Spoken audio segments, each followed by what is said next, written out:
About 65% of the world's population drives to the right side of the road, as you can see colored as green in the map on your screen, and rest 35% on the left side of the road. The question is, why do so many countries drive on the right and some others drive on the left? Who decided that we should drive right or left side of the road? Today, we are going to try to find out answers of some of these questions. According to the Telegraph and BBC, the practice of driving onto the left started much before the cars. In fact, it goes back to Middle Ages. During those times, almost everyone traveled on the left. The reason was it was the safest thing to do.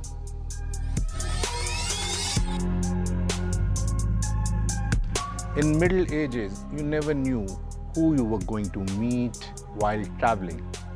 Those were violent times.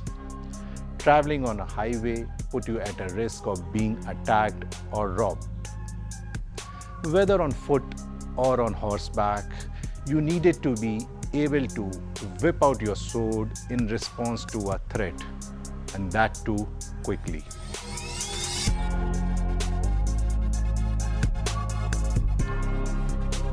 Most people are right-handed. Traveling on the left meant that your right hand would be free to use your sword to defend against a potential enemy.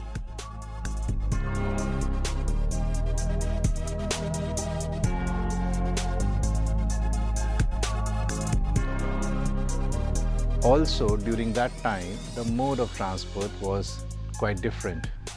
People either walked or traveled on horseback.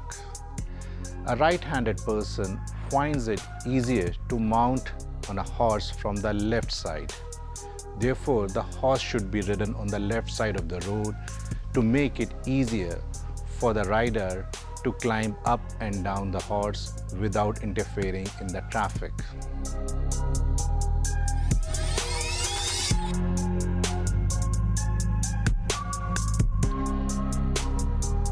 So it was all about keeping your right hand free to use your sword against a threat and ease of mounting a horse.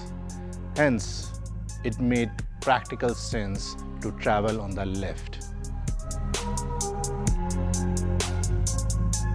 This rule of road was officially sanctioned in 1300 AD when Pope Boniface VIII sanctioned this rule and declared that all pilgrims traveling to Rome must keep to left.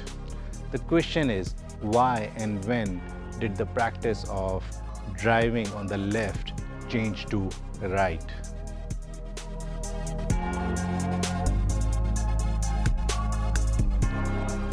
According to Federal Highway Administration, the practice of driving on the left continued until the late 1700s when America started driving on the right side of the road.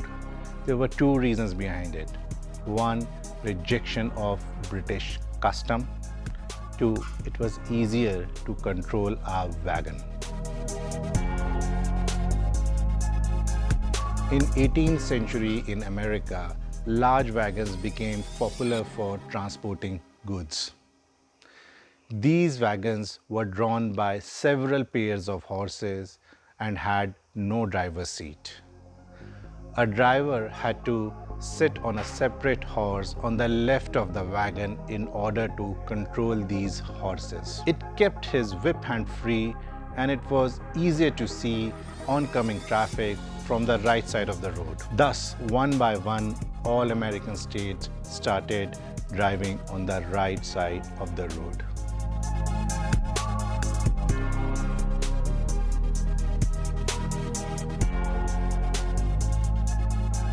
A switch to the right began with the French Revolution in 1789. Traveling on the left was associated with old aristocracy. Common people would be on the right. In 1794, traveling on the right became official traffic regulation of France.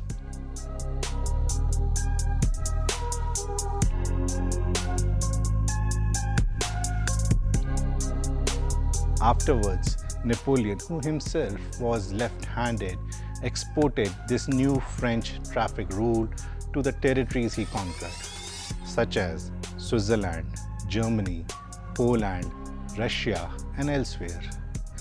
Germany, under Hitler as he took power, continued to spread this tradition across Europe, forcing countries like Czechoslovakia and Austria to adopt right-hand driving.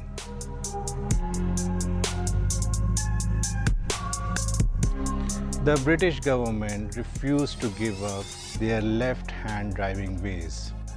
In 1773, they came up with General Highways Act, which encouraged left-hand driving.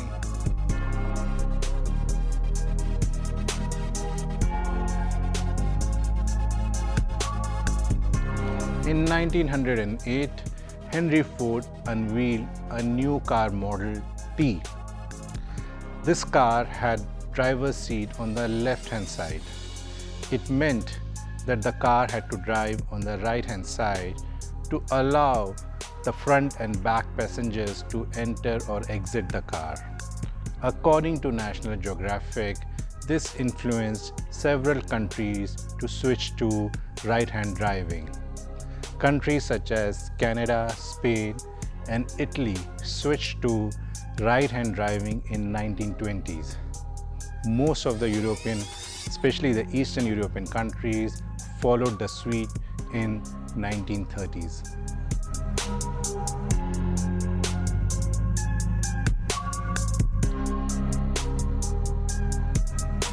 The last European country to switch to the right-hand driving was Sweden, who bravely made this overnight change on September 3, 1967.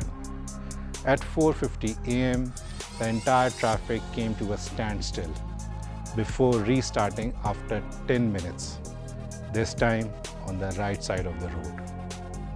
All of this at the taxpayers' expense of 120 million.